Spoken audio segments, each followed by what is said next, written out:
The doc's in. Dr. Kevin with Bryant Wellness Institutes of Acadiana. Good morning. Good morning, all. How are y'all? Good, thank you. So yesterday, I've been going to see Dr. Kevin and stuff, and yesterday I had seen this lady in there before in Bryant Wellness Institute, in the one in Broussard. I had seen her in there before, but I did not know it was your mother. Oh. And yesterday I introduced myself and I asked around and I said, "Is that Dr. Kevin's mother?" And everybody said yes. And she was so sweet and delightful. Thank you. My gosh, She's a saint. She I fell in love with it. But anyway, I heard her talking to somebody next to me.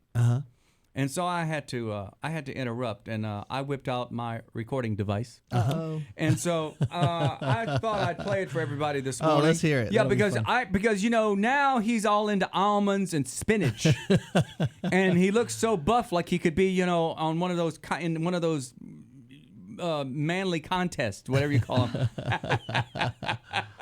But let me tell you something: the doc always wasn't like that. He was Definitely not. He was not always like that. And well, Let's hear this. Let me just play the tape. Did I hear you say that Dr. Kevin He's a good cook. Yeah, but growing up, you fed him biscuits and gravy. Yeah, he was raised on a farm. He was raised on good old fried potatoes and beans and cornbread, and we had a cattle ranch, and so we had our own beef. So. Good stuff. So he ate pumpkin pie and grits and all that? Well, we didn't do grits in Oklahoma. We did more fried potatoes and hash browns and fried potatoes and hash browns. bacon and eggs and That's so funny. yeah. He was raised on the farm. Okay, so That's it. So you at one point in your life you ate what we eat. Absolutely. Well, of course. But you know what? I have to say, we witnessed his transformation. In this room. We did. We witnessed it because we saw you once a week for how long have you been doing this? 5 years. I 5 guess. years. Yeah. And we saw you go from what she just explained to where you are now. Yeah. And that's one of the reasons I play this. I played that because anybody, if you put your mind to it, you can do it. Absolutely. And that's what you did. I would imagine you woke up one morning and you said, "I'm going to get healthy." Yeah, and when I had Creed was really my big decision to change things. Which was 5 years ago. That was 5 years and 73 pounds ago. So, Wow. yeah. Wow. So you lost a total of 73 pounds? Yeah. Of course, I've put back on. But you put on muscle now. Exactly. So I don't. But at one point, at my lowest point was. Yeah. You need to get your mother to take up the sleeves and let them out. I mean, on your shirts, because it looks like it's cutting off the circulation. What is that? What do you call that? That's a bicep. What is that thing? That's a bicep. What do you call that? That's a muscle. Well, a CJ. muscle. Have you ever measured that? Nope. I bet you. I'll bet you that. That's 2 feet and around. I don't know what you call it. Diameter. I don't know what you call it. I actually do 2 measurements every week, and that's waist and weight. What's your weight? May I ask? Is the 2 measurements that I take. What's your waist? May I ask? It's 31. 31. And that's an indicator of health, right? A man's waist, big time. Is that where you're not supposed to get that's where you don't want the fat. Yeah, it was 40 at its largest. My waist was. Oh, really? Yeah. Yeah, 40 to a 30. We're not going to even talk about mine. Okay, this is not why you came here today. Let's go. Why did you really come? Well, here? there's some things that are happening behind the scenes of our food supply that I wanted people to know about, and this research is coming out more and more people are learning about it, and there's more and more things coming out all the time that some research has been falsified and some studies have been faked. And people need to know about this. So today we're going to discuss genetically modified foods and what that really means. And we're also going to talk a lot about the company that I consider the evil empire of the food industry. I picture this kind of Dr. Evil kind of corporation. And Deb, we may end up with a lawsuit before 8:30. Maybe so. But we're going to discuss genetically modified foods and Monsanto Seed Corporation. Monsanto Seed is a multi-billion-dollar corporation, like 10s, 20s, 30s of billions of dollars corporations. And they make billions of dollars a year in revenue off manipulating our food supply. And they are one of the main creators of genetically modified foods called Roundup Ready. So I wanted to discuss what that meant. And they've manipulated the genetic structure of foods, and then they sell the genetically modified variety of that seed. And this is a variety of the seed that you can spray Roundup on and it won't kill it. Now, Roundup kills everything else, but they also sell Roundup. So they're the makers of Roundup, Monsanto Seed is. So kind of convenient. But they've created genetically modified foods like corn, soy, and wheat. And what we think that they actually did is that they took the genetic structure of, say, a corn plant, and they spliced on one end of it part of a virus, DNA. And it's not actually DNA, it's RNA. But anyway, they spliced a part of a virus genetic structure on one end. Mm-hmm. And then on the other end, they spliced on part of a bacteria genetic structure. So what you end up with is not actually a plant any longer. It's part plant, part virus, part bacteria, and they put all of that together, and it's called Roundup Ready. And as far as GMO foods go, they love to cite study after study that shows GMO foods are harmless. And it has now come out that the studies that they've done on this they're what we call industry studies, which means they studied themselves, basically. And it's now come out that these studies were carefully designed to hide any dangers of GMO foods or the side effects of eating genetically modified foods. So the scientists literally faked the studies to show that things were harmless. And when they started finding bad things happen, they actually rewrote the studies. And so one former Monsanto scientist who's now been a whistleblower in this admitted that when his colleagues discovered that their GMO corn had damaged the health of the rats they were testing, they rewrote the study to hide the side effects.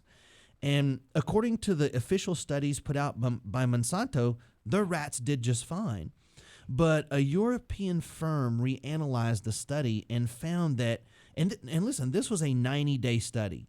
So Monsanto thought, we'll feed it to them for 90 days, and if the rats are okay, then we'll call it good. There wasn't anything longer than 90 days. And so the company hid repeated signs of toxicity of the kidneys and livers in these rats. Now, you'd pretty much think a rat can eat anything, right? I mean, we picture a rat of pretty much being able to tolerate just about anything. Yeah. Now, there's Dr. Seraldi conducted the first long-term study past 90 days on Roundup Ready corn, and they were shocked by what they found. So what had started is just toxicity of the kidneys and liver in 90 days in Monsanto's 90-day trial emerged as full-blown organ damage after 2 years. The rats that ate the GMO corn after 2 years had full-blown hormone problems, developed large tumors, and died.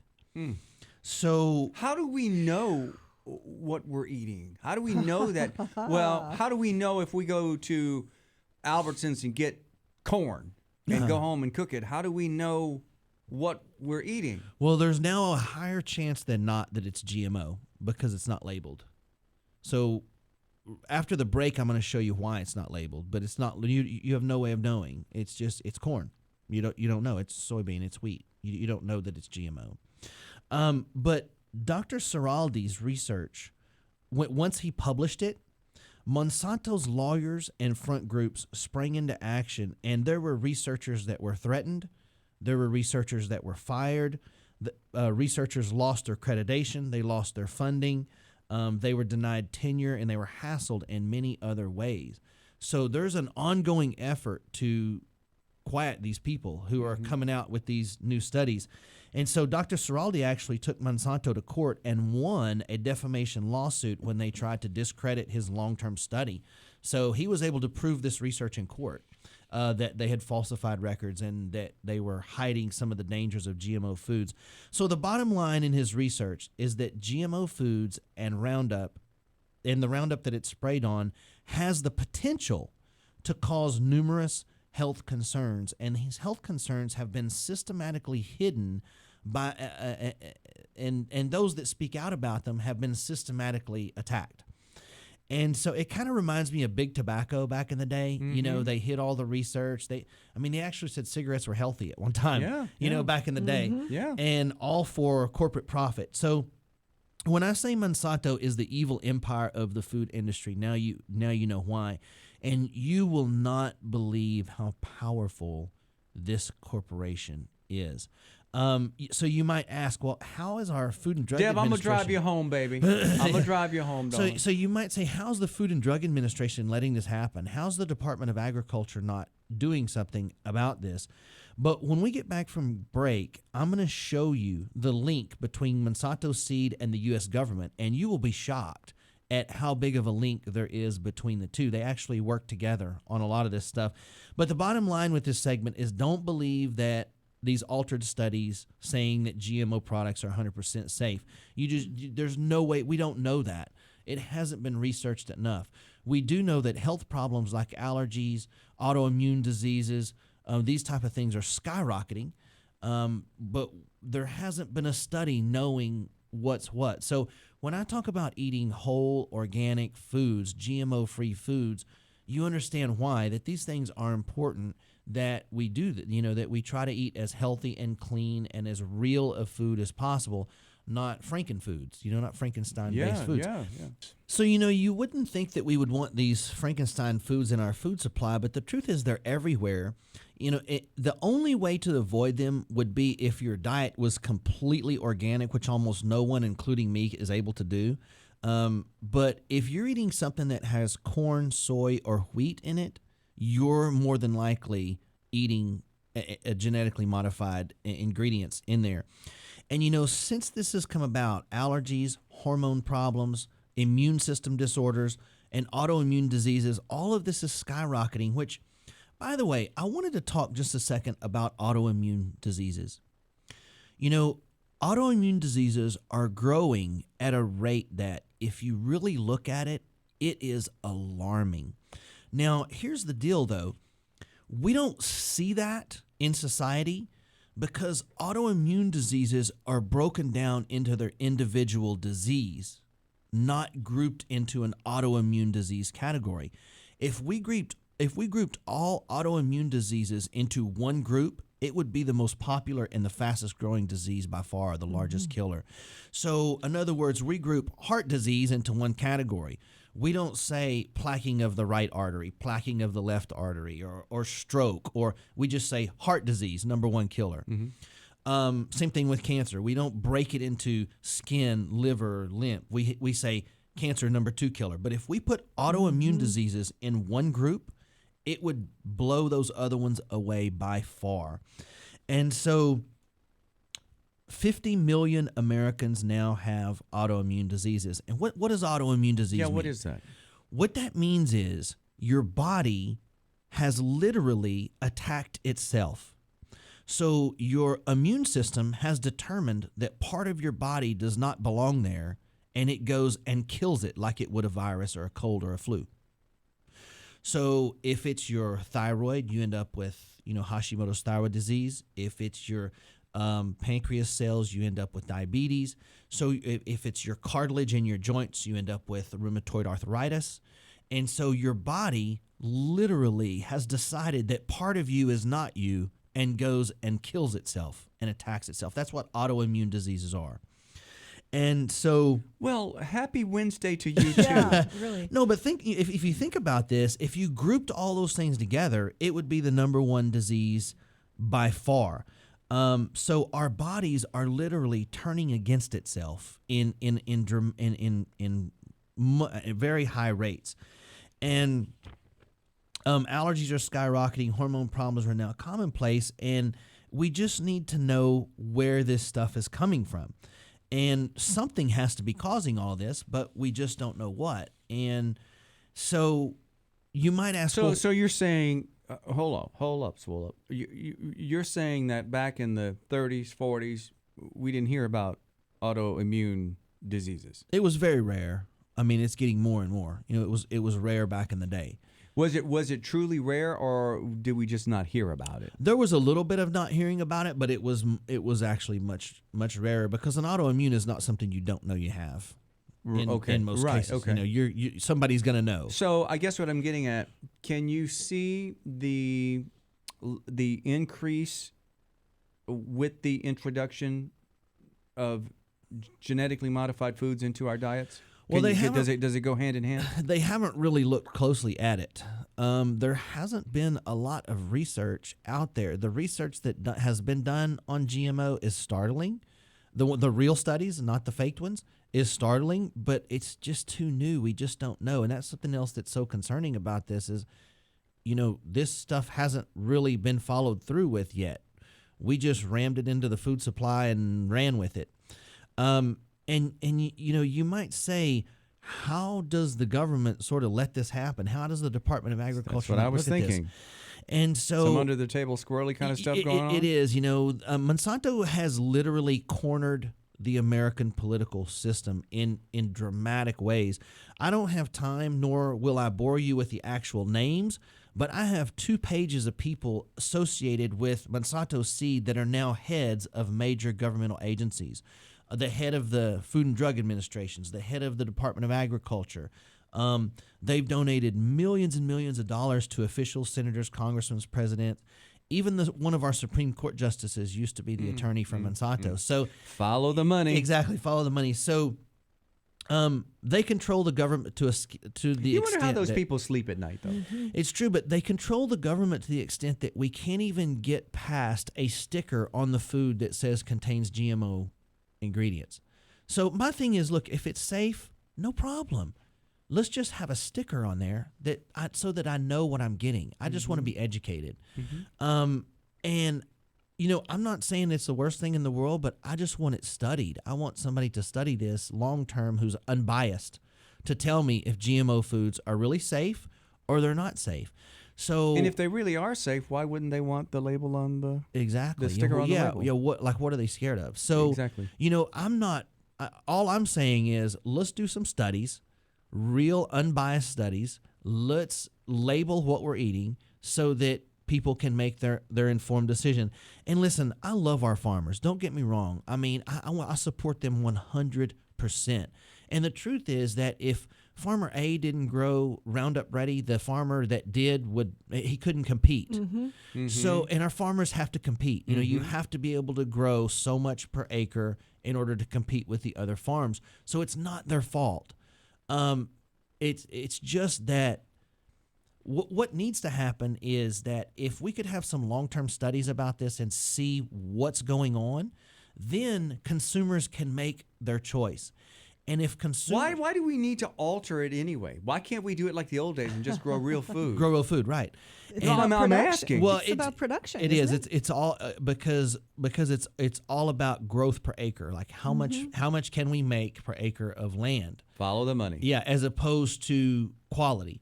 And so if consumers start buying more non-GMO foods, there will be a larger market for non-GMO foods, and the farmers can make more money growing non-GMO foods. But until there's a study showing if it's safe or not, then people can't make the decision what to put on their plate. But how would you even know if you bought something at the farmer's market? I mean, theoretically, they're growing from real, authentic, original kind of seeds, but they could be using GMO seeds. You don't even know that. You'd have to ask them about it. You know, you'd have to talk to them about it and see, you know, if it is or not. So they would know. The farmer knows what's in it. I would think so. I would think they would know. You know, and I would think they would be able to tell you. You know, most of that stuff's pretty good. Because a genetically modified ear of corn and a real nobody touched nothing ear of corn, they look the same. Actually, the GMO one's probably a lot prettier. Probably looks better. Yeah. Oh, for real? Yeah, it probably looks much better. It's probably bigger. It's probably brighter colored. I mean, it probably is way better looking. Well, let's just all go out back and drink the Kool-Aid. You know, Want to? So, you know, that's kind of like, you know, apples in the store. The conventional apples are beautiful, but the organic ones are all bruised and ugly and not shiny, and that's the ones that's good for you. Oh boy. Yeah. What's wrong with us? But here's the thing. I just want people to know what they're eating. I don't want it to be hidden, and I don't want the studies to be falsified. That's all I want. It's just let's just have some honesty in our food supply for a change. That's the thing. And so if people can choose to eat whatever they want to eat, people can choose to grow whatever they want to grow, but I want honesty in our food supply, and I want, there's to be some sort of a research done on this so that we can see what actually long-term studies, because there's been some studies on this that aren't too good, and I just want to see long-term unbiased studies to see what's the truth is, because there's a lot of people eating this stuff, and there's a lot of people developing health problems, and we don't know if it's connected or not,